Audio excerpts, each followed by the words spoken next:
वक्त बिल को लेकर जो बात का आज जो सहारनपुर में प्रोग्राम है, हमारे साथ एक और बासित अली जी जो माइनॉरिटी के प्रदेश अध्यक्ष माने जाते हैं। अध्यक्ष जी, ये जो प्रोग्राम रखा है वक्त बिल को लेकर, अब देखा जा रहा है कि मुसलमान इसका विरोध कर रहे हैं, तो आप किस तरह की बात मुसलमानों को समझाना चाहते हैं? मुझे नहीं दिख रहा है कि मुसलमान विरोध कर रहे हैं। मुझे दिख रहा है कि बड़ी तादाद में हर जिले में, हर मंडल में बड़ी तादाद में मुसलमान इसके साथ आ रहे हैं। जो लोग विरोध कर रहे हैं उन्होंने वक्फ की जमीनों को हड़पा है, यतीमों के, मिस्किनों के हक को खाया है। उन्होंने वक्फ की लूट को जो है, उनको छूट मिली हुई तो उसको लूटा है। वही लोग विरोध कर रहे हैं, चाहे वो मदनी हो, इमरान मसूद हो, आजम खान हो, अतीक हो। ये तमाम वो मुसलमानों के रहनुमा हैं जिन्होंने वक्फ को लूटा, गरीबों के, मिस्किनों के हक को लूटा और आज अपने आप मालदार बनते हैं। ये उनके पास गरीबों का पैसा है। अच्छा, बत्ती गुल को लेकर जो है एक प्रोग्राम रखा गया था, उसको लेकर जब देखा गया था कि मुसलमानों ने काफी समर्थन किया, अपनी लाइटें जो है बंद कर दी थी, तो इससे साफ साबित होता है कि मुसलमान जो है ऑल इंडिया उसके वक्फ बोर्ड के साथ है और विपक्ष के साथ नजर आ रहे हैं। नासा ने एक तस्वीर जारी की थी, उसमें पूरा देश, पूरे एशिया के अंदर जगमग था और हम लोगों को उजाले की ओर लेके जाना चाहते हैं। वो लोग अंधेरे की ओर, और अंधेरे में मुसलमानों को भटका के, लटका के, बहका के दंगाई बनाना चाहते हैं। उनकी राजनीति ही अंधेरे के अंदर शुरू होती है। पहलगाम के बाद पूरे देश में मुसलमानों के साथ भी एक नफरती माहौल पैदा हो रहा है, उसके लिए आप क्या करें? हम अभी माइनॉरिटी से आते हैं। देखिए, जो लोग इस हमले के बाद उन्होंने इस तरह की बातें की, मैं मानता हूं कि आतंकवादियों का एक मकसद था, पाकिस्तान का एक मकसद था कि हिंदुस्तान के मुसलमान और हिंदुओं के बीच खाई पैदा कर देना।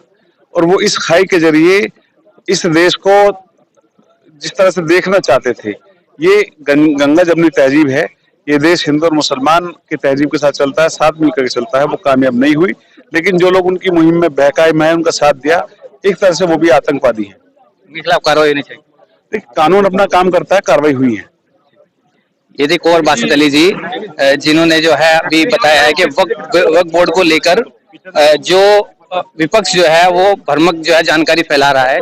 सच्चाई क्या है वो सब आपके सामने है। अब देखना होगा कि मुसलमानों को भाजपा के पदाधिकारी कितना समझा पाते हैं। फुरकान अहमद के साथ में शादाब मलिक, यूपी न्यूज़ 24। भारत की संसद ने अधिनियम पारित किया है। आज सहारनपुर में पार्टी के द्वारा अल्पसंख्यक समाज के पूर्वजनों के साथ संवाद का कार्यक्रम आयोजित किया गया और हम सब लोगों ने मिलकर जो वक्फ बिल के विषय में विपक्षी दलों के द्वारा भ्रांति फैलाई जा रही है, उन सब की चर्चा हम लोगों ने की। और निश्चित रूप से ये अधिनियम, ये बिल जिस प्रकार से वक्फ में विसंगतियां हैं और लोगों ने वक्फ संपत्ति पर अवैध कब्जे कर रखे हैं, संपत्तियों को पूरा डिजिटलाइजेशन करके और उस वक्फ की संपत्तियों का उपयोग समाज के गरीब वर्गों के लिए हो, समाज के कमजोर वर्गों के लिए हो। और इन घोटालेबाजों ने जिन्होंने अनैतिक काम किए हैं, अनैतिक संपत्ति पर कब्जे किए हैं, उनके खिलाफ कार्रवाई हो, इसके साथ हम लोग आगे बढ़े। लगातार जो है वक्फ की संपत्ति का जो लोग मुसलमान हैं अब भी विरोध कर रहे हैं, हर जगह विरोध हो रहा है, इसके बारे में क्या कहेंगे? अगर सरकार की मंशा समाज के इन सब वर्गों के हित में नहीं हो तो हम लोग ये जन जागरण चलाकर सब जगह घर घर जाते हैं और ये समाज के हित में। वक्फ में अब तक सर्वाधिक घोटाले हुए, सर्वाधिक वक्फ की संपत्तियों पर लोगों ने कब्जे कर रहे हैं और कब्जे करके लोग वो निजी हितों के लिए इस्तेमाल कर रहे हैं। तो पेट में दर्द उन्हीं लोगों के है।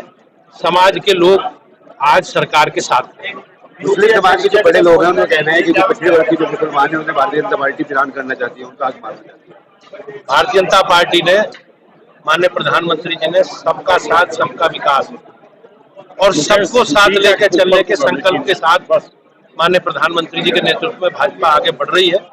और निश्चित रूप से ये जो बिल समाज के कमजोर वर्गों के लिए वक्फ की संपत्तियों को चिन्हित करके और उसका उपयोग समाज के कमजोर वर्गों के लिए हो, महिलाओं के लिए हो और चैरिटी के लिए हो, इसका प्रयास सरकार कर रही है। केवल चिंता उन लोगों को है जिन्होंने वक्फ संपत्तियों को अपनी निजी हितों के लिए इस्तेमाल किया। बड़े तमाम नेता है जी, अजय राय जी का एक वीडियो वायरल हो रहा है जिन्होंने जांच का एक समूह बनाया है जिसमें आगे रिव्यू पर्ची लगाई है। कांग्रेस पार्टी हमेशा देश की संवैधानिक संस्थाओं और देश की सेना को अपमानित करने का काम करती है। ये हमारी परंपरा है और हमारी आस्था है।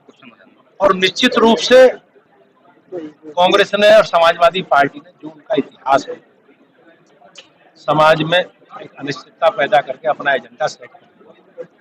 प्रदेश और देश की जनता इस सब चरित्र को समझती है और हमारी सरकार ने देश की सुरक्षा से जुड़े विषयों पर और चाहे आम आदमी से जुड़े विषयों पर, उनके हितों पर जो काम किए हैं वो सब जग जाहिर है।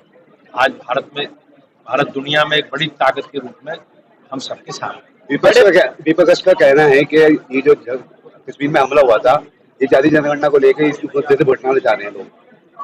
हमारे लिए सभी देश के 140 करोड़ लोगों के लिए बहुत दुखद, जिस प्रकार से इस घटना को अंजाम दिया गया है कश्मीर, आपने कश्मीर सहित देश के लोगों की प्रतिक्रिया देखी होगी, किस प्रकार से लोगों में आक्रोश।